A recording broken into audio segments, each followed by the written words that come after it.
सर्वेभ्यो नमस्कारः।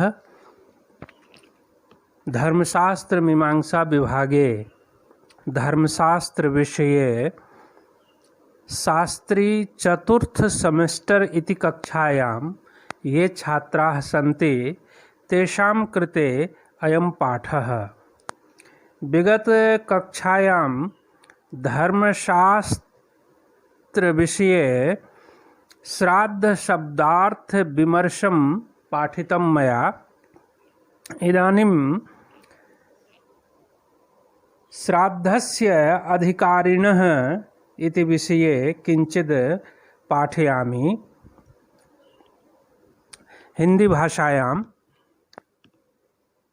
पितरों के उद्देश्य से विधि पूर्वक जो कर्म श्रद्धा से किया जाता है उसे श्राद्ध कहते हैं। श्रद्धया पितॄन् उद्देश्य विधिना क्रियते यत् कर्म तत् श्राद्धम।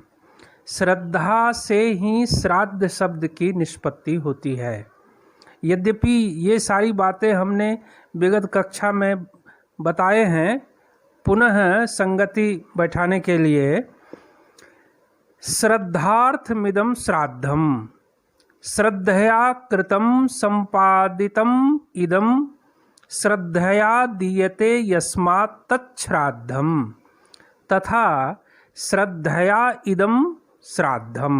अर्थात अपने मृत पितृगण के उद्देश्य से श्रद्धा पूर्वक किए जाने वाले कर्म विशेष को श्राद्ध शब्द के नाम से जाना जाता है। इसे ही पितृयज्ञ भी कहते हैं, जिसका वर्णन मनुस्मृति आदि धर्मशास्त्रों, पुराणों तथा वीर मित्रोदय, श्राद्ध कल्पलता, श्राद्ध तत्व, पितृदयिता आदि अनेक ग्रंथों में प्राप्त होते हैं। महर्षि पराशर के अनुसार देश काल तथा पात्र में हविष्यादि विधि द्वारा जो कर्म तिल और दर्भ का अर्थ होता है कुश, तथा मंत्रों से युक्त होकर श्रद्धा पूर्वक किया जाए वही श्राद्ध है।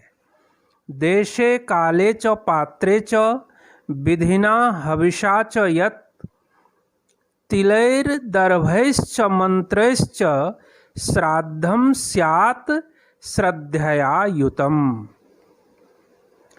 महर्षि बृहस्पति तथा श्राद्ध तत्व में वर्णित महर्षि पुलस्त के वचन के अनुसार जिस कर्म विशेष में दुग्ध, घृत और मधु से युक्त सुसंस्कृत अच्छी प्रकार से पकाए हुए उत्तम व्यंजन को श्रद्धा पूर्वक पितृगण के उद्देश्य से ब्राह्मणादि को प्राप्त किया जाए उसे श्राद्ध कहते हैं।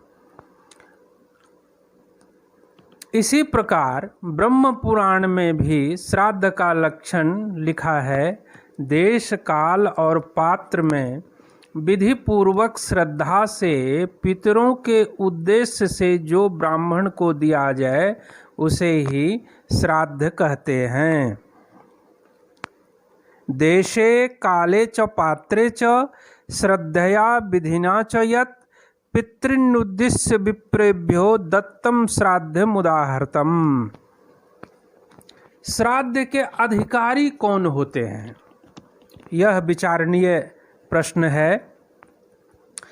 पिता का श्राद्ध करने का अधिकार मुख्य रूप से पुत्र को ही है।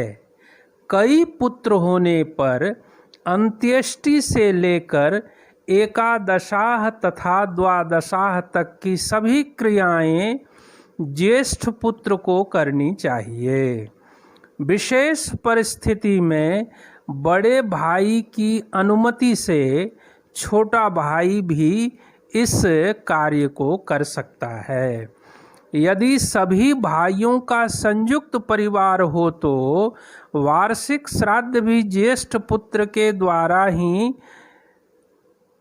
होना चाहिए। यदि पुत्र अलग अलग हों तो उन्हें वार्षिक आदि श्राद्ध अलग अलग करना चाहिए। मृते पितरि पुत्रेण क्रियाकार्या विधानतः बहवः स्युः यदा पुत्राः पितुरेकत्रवासिनः सर्वेषां तु मतं कृत्वा ज्येष्ठेनैव तु यत्कृतं द्रव्येन चाविभक्तेन सर्वैरेव कृतं भवेत्।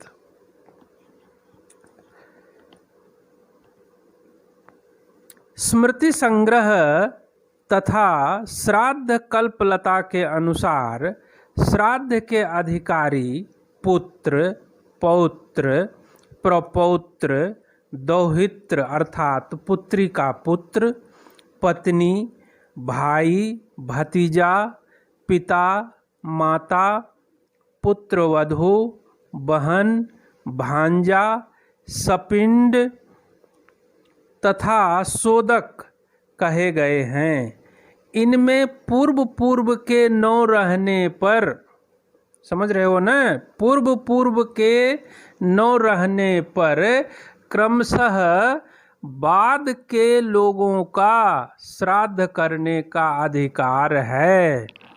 पुत्रः पौत्रश्च तत्पुत्रः पुत्रिका पुत्र एव च पत्नी भ्राता च तज्जश्च पिता माता स्नुषा तथा भगिनी भागिनेयश्च सपिंडः सोदकस्तथा असन्निधाने पूर्वेषाम् उत्तरे पिंडदाः स्मृताः। ये स्मृति संग्रह का है।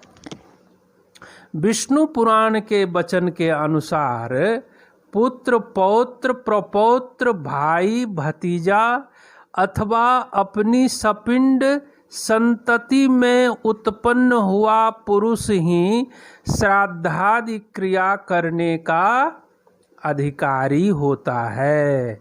यदि इन सब का अभाव हो तो समानोदक की संतति अथवा मातृपक्ष के सपिंड अथवा समानोदक को इसका अधिकार प्राप्त है।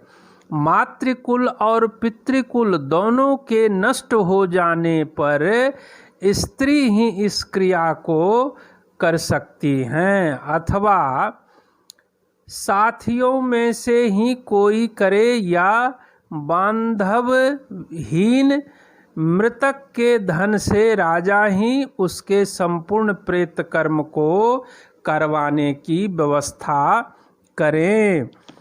पुत्रः पौत्रः प्रपौत्रो वा भ्राता वा भ्रातृसंततिः सपिंड संततिर्वापि क्रियादो नृपजायते तेषाम् अभावे सर्वेषां समानोदक संततिः मातृपक्ष सपिंडेन संबंधा ये जलेन वा कुलद्वयेपि चोच्छिन्ने स्त्रीभिः कार्या क्रिया नृप।